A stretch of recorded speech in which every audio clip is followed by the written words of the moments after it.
Parliament budget సమావేశాలకు రంగం సిద్ధమైంది. ఈ నెల 31న బడ్జెట్ సెషన్స్ ప్రారంభం కానున్నాయి. తొలి రోజు ఉభయ సభలను ఉద్దేశించి ప్రసంగిస్తారు రాష్ట్రపతి ద్రౌపది ముర్ము. ఫిబ్రవరి 1న వార్షిక బడ్జెట్ ప్రవేశపెట్టనున్నారు కేంద్ర ఆర్థిక మంత్రి నిర్మలా సీతారామన్.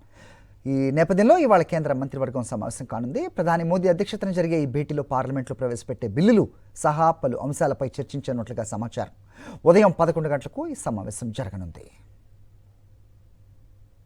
ఇక తొలిసారిగా ఆదివారం రోజు బడ్జెట్ ప్రవేశపెట్టనుంది మోదీ సర్కార్. అలాగే 1 నేషన్ 1 ఎలక్షన్, 30 రోజులు జైల్లో ఉంటే సీఎం మంత్రుల పదవి నుంచి తొలగించే బిల్లును ఈ సమావేశాల్లో సభ ముందుకు తీసుకొచ్చేందుకు కేంద్రం కసరత్తులు చేస్తోంది.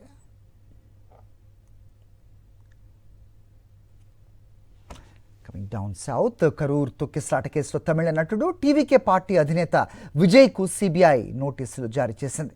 ఈ నెల 12న ఢిల్లీలోని సిబిఐ ప్రధాన కార్యాలయంలో విచారణకు హాజరు కావాలని ఆదేశించింది.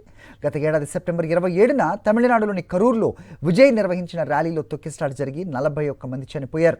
టీవీకే అభ్యర్థనతో ఈ కేసు విచారణను సిబిఐకు అప్పగించింది సుప్రీంకోర్టు.